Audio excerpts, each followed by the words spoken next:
Mission accomplished, mission successful, at pabalik na po kayo dito sa Maynila, no? Balita ko mamayang gabi po. So, Miss Paeng, baka pwede nyo ikwento ano yung naging experience ninyo? How was the journey like? You left April 30, May 5 po ngayon. So, 5 araw po kayo, no? Na nandun po sa Pag-asa Island. So, we're very happy kasi tagumpay po ang ating mission. Despite yung panghaharas ng China, ay patuloy po tayo na na-accomplish yung ating mission na makapag-abot ng kaunting tulong sa mga residente ng Pag-asa, nakapag-jet ski sa West Philippine Sea, at ganyan din po nakapaglagay ng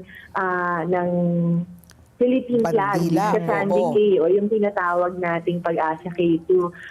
So yung kwento po natin na ito ay kwento ng pagbabayanihan ng mga Pilipino. Nung May 1 po, Labor's Day, yun po yung unang umaga namin out at sea. At actually po, umaga-umaga, mga 7 a.m. pa lang, ang bumungad po sa amin ay meron ng Chinese Coast Guard na bumubuntot po sa amin. Wow. So ilang oras pa lang po kami noon na halos kakalabas lang din po namin yung Manila. Oo.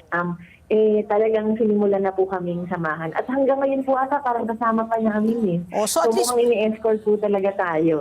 so at least meron kayong escort, no? Ganyan na nga po.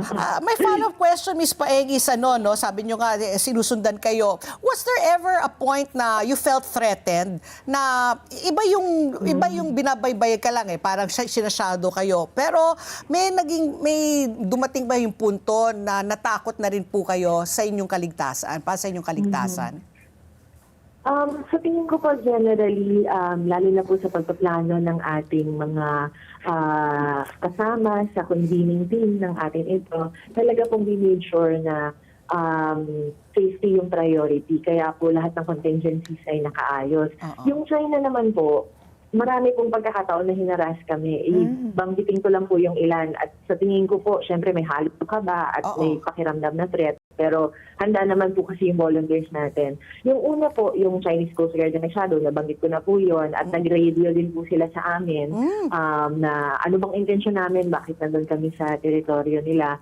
Tapos after po nun, nung nasa Pag-asa na po kami, ay isang Navy warship naman po yung nagpakita sa amin. In fact, lumapit po mga 1,000 yards away from yung supply boat po namin. So mga, po yun, siguro po ang 1,000 yards, mga 1 kilometer po away.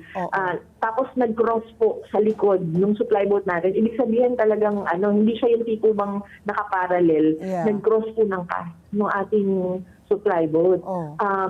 At yung warship na yun po, lumapit din as close to 2 nautical miles away from Pag-asa. Yung mga volunteers po natin, kahit na may warship sa likod, ang lapit-lapit, ang laki-laki, tuloy lang po sa swimming dun sa beach. Kaya nag-swimming sa beach? Alam po namin na parang, kasi maganda po yung beach sa Pag-asa. So, alam po namin na parang may siyempre may onting kaba kasi nandun siya. Pero believe din po tayo sa mga kababayan natin at mga kasamang volunteers. Kasi patuloy lang po sa aming mga activities. Nakapag-jet ski pa yung ating community si Akbayan Rep Dada Ismola. Tuloy lang po. Wow!